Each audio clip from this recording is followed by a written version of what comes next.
Africa का जो culture है, उनके जो रीति रिवाज हैं वहाँ हिंदू रीति रिवाज से काफ़ी मिलते जुलते हैं। केन्या में रथ यात्रा और कृष्ण आरती, मॉरिशस भगवान शिव की 5th टॉलेस्ट स्टैचू, घाना में गणेश चतुर्थी और देवी की आरती, युगांडा के हिंदू भक्त, सूडान की ट्रेडिशनल वेडिंग सेरेमनी और वहाँ के यज्ञ। इंडिया से सबसे ज़्यादा हिंदू यूरोपियन कंट्री के अंदर माइग्रेट होते हैं, अफ्रीकी कंट्री के अंदर नहीं होते।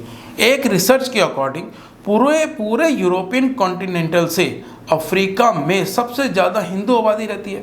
यूरोप में 0.2% और अफ्रीका में 0.6% हिंदू माइग्रेट हिंदू नहीं हैं।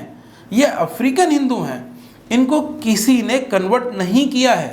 टॉप 30 हाईएस्ट हिंदू पॉपुलेशन के अंदर 4 अफ्रीकी कंट्री आती हैं। यूरोप से केवल 2 देश आते हैं जिसमें हिंदू आबादी सबसे अधिक है।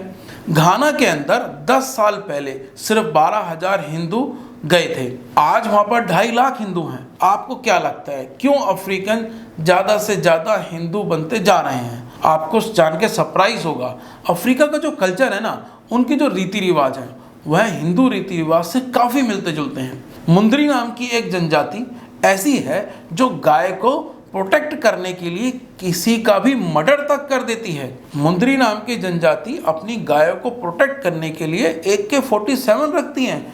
इनका मानना है गाय स्वर्ग और धरती के बीच की एक धार्मिक कड़ी है। इन दिनों श्राद्ध चल रहे हैं। श्राद्ध के अंदर अगर आप किसी पंडित से पूछेंगे तो वह भी आपको बताएंगे जब दूध देने वाली गाय को दान किया जाता है तो पुत्रदान करने वाला व्यक्ति गोधाम जाता है, यानी कि स्वर्ग विष्णु लोक को उसका गमन होता है। गाय को जो पूजनीय माता मानते हैं, गाय को यहाँ पर पूजनीय माना जाता है जिस प्रकार हिंदू धर्म में माना जाता है। यहाँ पर गाय से मिलते जुलते 5 तत्वों को अमृत माना जाता है। गाय के यूरिन को एंटीसेप्टिक औषधि के रूप में प्रयोग किया जाता है। यह बहुत ज़्यादा सिमिलर लगता है जिस प्रकार हिंदू धर्म में गाय को पूजनीय मानते हैं, उनके 5 तत्वों को अमृतुल्य मानते हैं। मुंदरी नाम की जनजाति भी इस प्रकार मानती है। इस इमेज को देखिए, यह मामी वाटा, यह इमेज एक देवी की है जिसको अफ्रीका में 50 से ज़्यादा देश और अफ्रीका की कई 100 जनजाति इनको पूजनीय मानती हैं। यह देवी बहुत ज़्यादा सिमिलर है भगवान शिव के। जी हाँ, बिल्कुल हिंदू धर्म के अंदर त्रिदेव में से एक महादेव है जो बिल्कुल उन्हीं से मैच करती है। यह देवी पानी की देवी मानी जाती है और उनके गले के अंदर लिपटा हुआ सांप देखिए, जिस प्रकार हमारे शिव की जटाओं से गंगा बहती है, यह उनसे बहुत ज़्यादा सिमिलर है।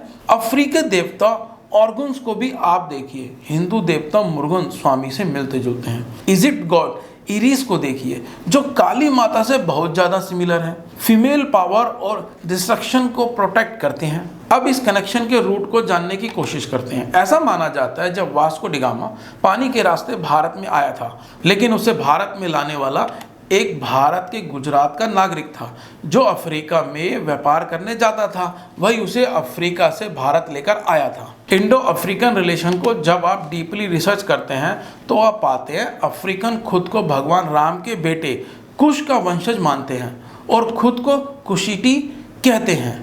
यह एक आश्चर्य की बात है। एक बार स्वामी कृष्णानंद इथियोपिया के किंग से मिलने गए। उनसे मिलकर उन्होंने रामायण भेद स्वरूप दी। रामायण को देखते ही किंग ने कहा, मैं इसे पहले ही पढ़ चुका हूँ, क्योंकि हम अपने आप को राम के बेटे कुश का वंशज मानते हैं, हम कुशिटी हैं। जब आप इथियोपिया की धार्मिक पुस्तक को पढ़ेंगे तो उसमें राम की जगह हाम लिखा हुआ है। कृष्णानंद स्वामी के अनुसार अफ्रीकी सिविलाइजेशन में राम को RAM कहते थे। समय के साथ R हट गया और हम रह गया। हिंदू धर्म ग्रंथों में कई जगह यह लिखा हुआ है कि राम के पुत्र कुश को अफ्रीका का कोर कुछ यूरोप का भाग राज्य करने के लिए दिया गया था और बाकी का भाग राज्य करने के लिए लव को दिया गया था। इसलिए अफ्रीकी द्वीप को कई हिंदू ग्रंथों में कुश द्वीप भी बताया गया है। इसलिए अफ्रीका की बहुत सी जनजातियां आज भी अपने आप को राम से जोड़कर देखती हैं। इसका अंत यहीं होता है।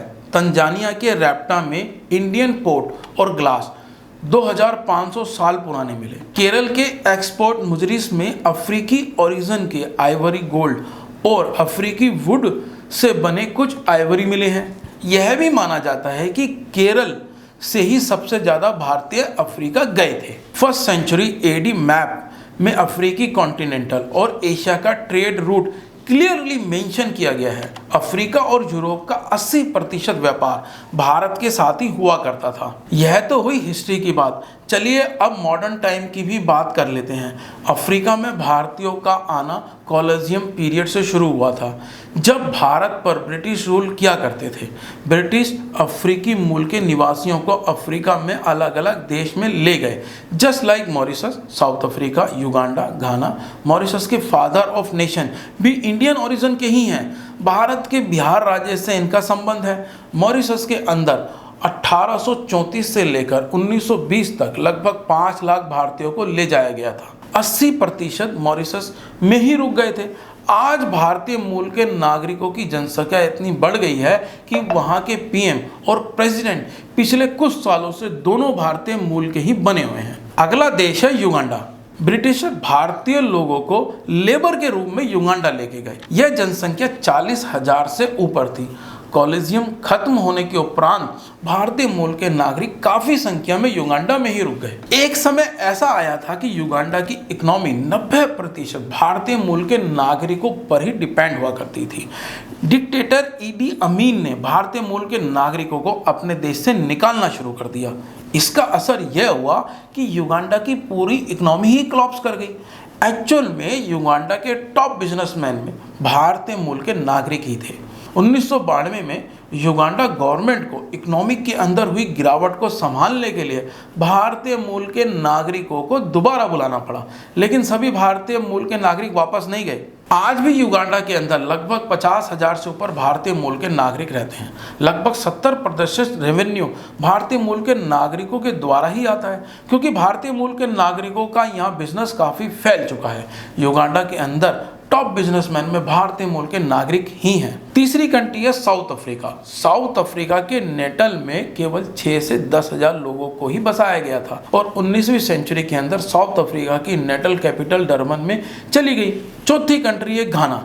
यहाँ पर भारतीय मूल के हिंदुओं से ज़्यादा अफ्रीकी मूल के हिंदू हैं। जो कन्वर्ट हो गए हैं उनकी संख्या अधिक है। वर्ल्ड वॉर II में जब ब्रिटिश द्वारा ले जाए गए भारतीय मूल के सोल्जर घाना में लड़ रहे थे, वर्ल्ड वॉर खत्म होने के बाद भारतीय मूल के सोल्जर वहीं रुक गए। भारतीय मूल के नागरिकों ने हिंदू धर्म का प्रचार और प्रसार किया। अब सवाल यह उठता है कि क्यों अफ्रीकी नागरिक हिंदू धर्म के अंदर कन्वर्ट हो रहे हैं। क्रिश्चियनिटी के अंदर कन्वर्ट करने के लिए अफ्रीकी नागरिकों को लालच दिया जाता है और इस्लाम में फोर्सफुली कन्वर्ट किया जाता है। अफ्रीकी कॉन्टिनेंटल के अंदर बढ़ती हिंदू आबादी ना तो किसी लालच के द्वारा बढ़ रही है और ना ही फोर्सफुली द्वारा बढ़ाया जा रहा है। इसका कोई प्रमाण अभी तक नहीं मिला। 1975 में स्वामी घनानंद सरस्वती द्वारा अफ्रीकन हिंदू मोनेस्ट्री बनाई गई। स्वामी घनानंद सरस्वती के पेरेंट्स ओरिजिनली क्रिश्चियन थे। स्वामी घनानंद सरस्वती जब भारत आए तो उनके पास धर्म को लेकर कई सवाल थे। वह दुविधा में थे, फंसे हुए थे। जब उनकी मुलाकात ऋषिकेश में स्वामी कृष्णानंद जी से हुई तो उनकी सभी धार्मिक दुविधाएं दूर हो गईं। इसके बाद स्वामी कृष्णानंद जी ने धार्मिक शिक्षा लेकर हिंदू धर्म अपना लिया।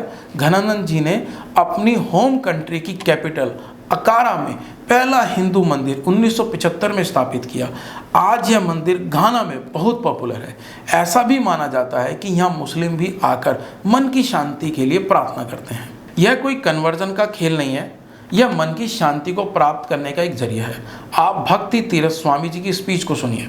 Is simply being used by the soul.